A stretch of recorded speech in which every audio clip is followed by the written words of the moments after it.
गिनवाए ननदो अंगने में फूले फूला गिनवाए ननदो बजला बधैया दुअरे पे हो अंगने में फूले फूला गिनवाए ननदो बजला बधैया दुअरे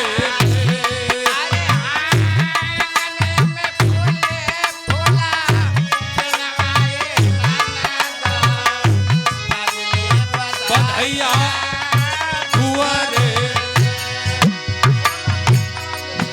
लेकिन हमारे हवलदार गुरुजी एक लाइन लिख दहन बड़ी ऊंची बात। मन ना रंगायो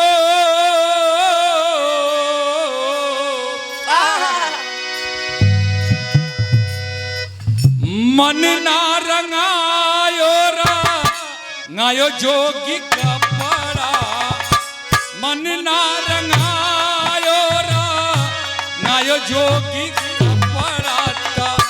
कपड़ा रंगावाला से का फायदा हो मन ना रंगायो रंगायो जोगी कपड़ा रंगावाला से का फायदा हो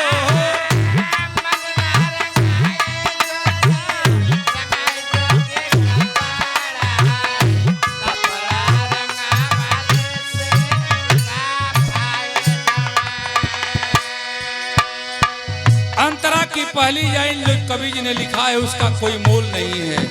मैं आज तक उसका मोल नहीं लगा सका गुरुदेव। कहना है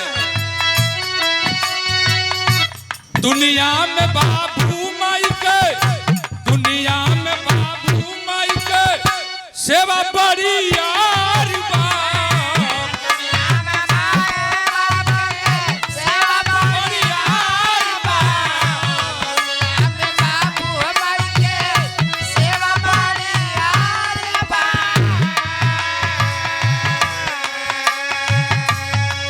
कवि जी ने कहा है कि इस धरती पर किसी देवता को मत पूजिए, किसी दुर्गा को किसी काली को पूजने की जरूरत नहीं है। आपके साक्षात जीवित देवता आपके घर में हैं। दुनिया में बाबू माई के सेवा बड़ी यार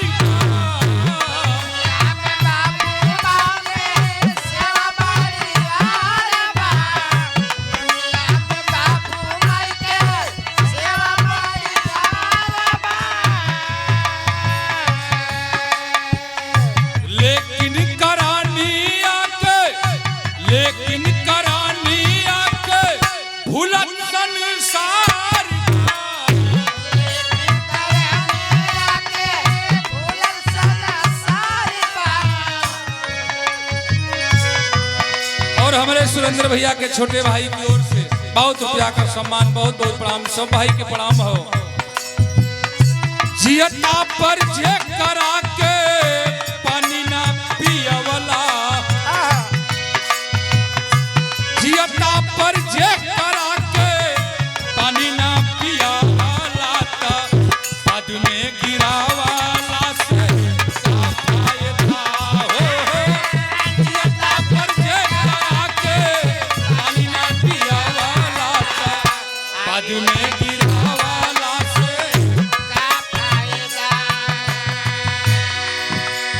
जीवन माई बाबू तो के धरती पर लेके अइलन। मैं दावा करता हूँ कि अगर हमार माई बाबू ना रहते ते धरती पर हमार कोनो अस्तित्व ना रहते, दुनिया के हम ना देखती। वो जिंदा माई बाबू के कबो जियते सेवा ना कैला, मरले के बाद ध्यान ध्यान जौना माई बाबू के जियला पर कबो एक लोटा पानी ना देला टाइम से, वो माई बाबू के मरला के बाद बड़ व्यवस्था के अनुसार पीपर का तरह जाके पानी गिरावत हुआ, कोनो फायदा नहीं खे। दुनिया के लोगन के भोजन करा देवा, लेकिन माई बाबू का करेजा तृप्त ना भइल तो तुहार भंडारा कईल बेकार हो। जियता पर जे करा के जियता पर जे करा के पानी ना पियाला जियता पर जे करा के पानी ना पियाला बाद में गिरावाला से का फायदा हो जियता पर जे करा के पानी ना पियावाला बाद में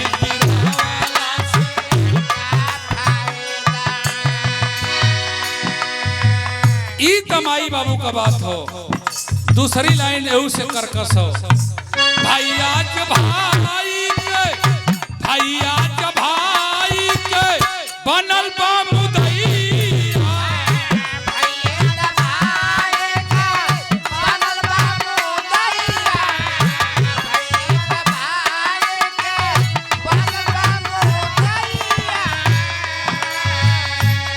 एक भाई का दुश्मन बना हुआ है।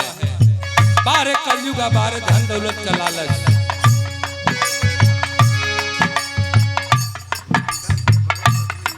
बहुत रुपया देकर के सम्मान किए रवि रेडियो मधुबन दुबारी बड़ा दिन से तमन्ना रहल की मुलाकात हो जाए, लेकिन गुरुजी बतौलन आपके बारे में बहुत बहुत बड़ा। यूट्यूबर वाले भाई नाराज मत होकर कहीं जाइए, बैठिए भोजन कीजिए। और स्वर्गीय सुरेंद्र यादव जी की समधी महोदय स्वागत आप लोगों का। आप लोग बहुत बहुत प्रणाम, सब भाई के प्रणाम पलो की हो। कहना है भैया जब भाई के बनल बा मुदैया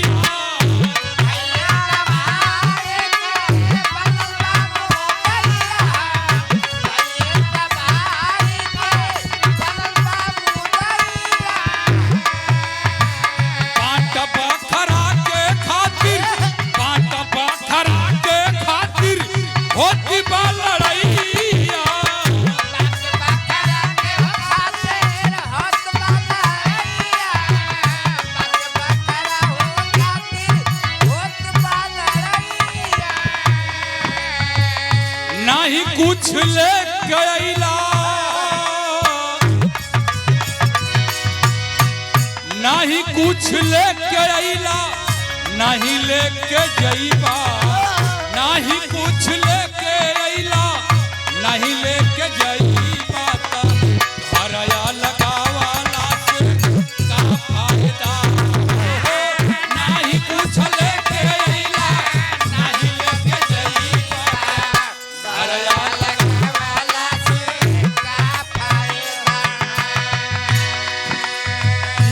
कुछ लेके अइला ना तो लेके जइबा तो फिर भाई का दुश्मन कैसे बनत होगा। अरे भाई तबा एक पिता अधिके लहले बात संतोष कहला। लेकिन तीसरी और अंतिम लाइन कहना है। अभी आप लोगों के सामने स्वागत में डॉक्टर B.R. अम्बेडकर की प्रतिमा सम्मानित किया गया देकर के। क्यों? संविधान बचाओ और सम्मान बचाओ को कहना है। दुनिया में पूजा पाठ होता जोर शोर से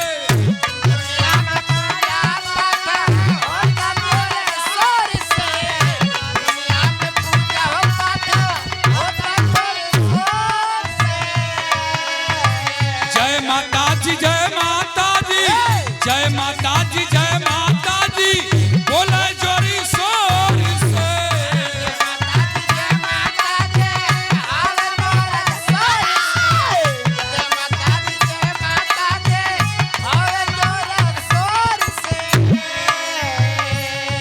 आप लोगों ने देखा है धर्म के नाम पर कितनी लूट मची है। मंदिर में चले जाइए बगैर पैसे का दर्शन नहीं हो सकता है। तो पूजा पाठ के नाम पर व्यवसाय बनता जा रहा है। मत उलझाए बाबू धर्म के जंजाल में। माई बाबू का सेवा करवा दुनिया का कुल तीर्थ हो। माई बाबू का करेजा जुड़ा गए तो दुनिया के देवी देवता खुश होवन, जिंदा देवी देवता होवन। मन के कोठरिया में मन के कोठरिया में दीपना जरवला, मन के कोठरिया में दीपना जरवला, युवा गिरावाला से का फायदा हो। मन के कोठरिया में दीपना जरवला, युवा